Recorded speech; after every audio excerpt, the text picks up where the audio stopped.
When you go out to battle against your enemies and see horses and chariots, and people more numerous than you, do not be afraid of them, for the Lord your God, who brought you up from the land of Egypt, is with you. When you approach the battle, the priest shall come forward and speak to the people, and shall say to them, Hear, O Israel, you are advancing today to battle against your enemies. Do not lack courage. Do not be afraid, or panic, or tremble in terror before them.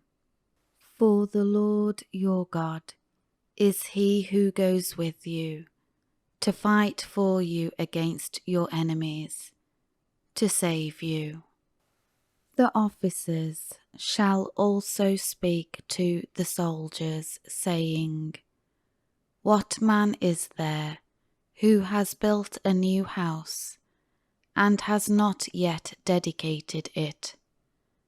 Let him go and return to his house, otherwise he might die in the battle, and another man would dedicate it. What man has planted a vineyard and has not put it to use, harvesting its fruit? Let him go and return to his house, otherwise he might die in the battle, and another man would begin to use its fruit. And who is the man who is engaged, legally promised to a woman, and has not married her?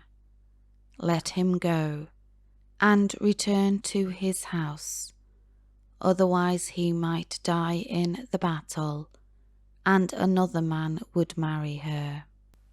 Then the officers shall speak further to the soldiers and say, Who is the man who is afraid and lacks courage? Let him go and return to his house, so that he does not cause his brother's courage to fail like his own.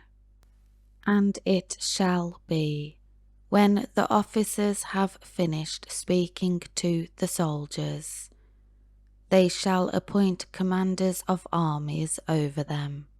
When you advance to a city to fight against it, you shall first offer it terms of peace.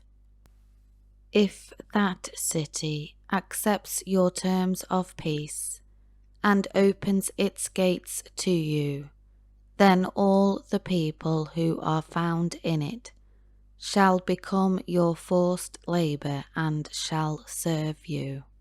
However, if it does not make peace with you, but makes war against you, then you shall lay siege to it.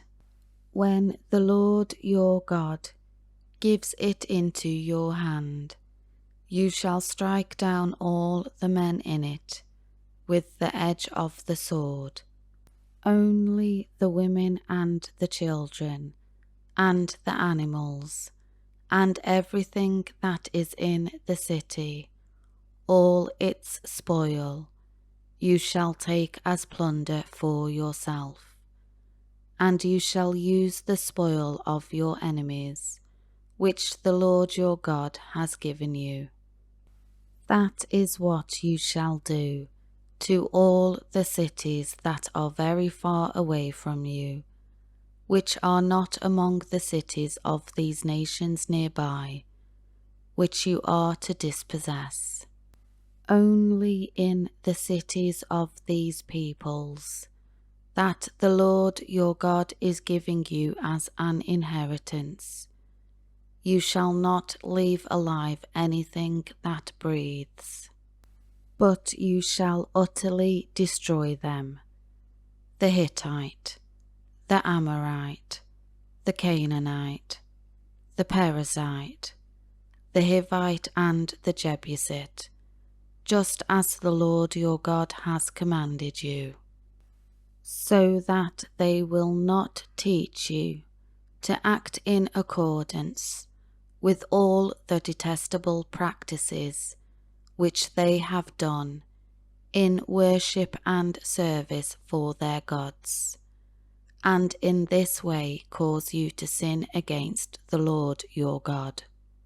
When you besiege a city for a long time, making war against it in order to capture it, you shall not destroy its fruit-bearing trees by swinging an axe against them, for you may eat from them, and you shall not cut them down. For is the tree of the field a man, that it should be besieged, destroyed by you? Only the trees which you know are not fruit trees shall you destroy and cut down, so that you may build siege works against the city that is making war with you until it falls.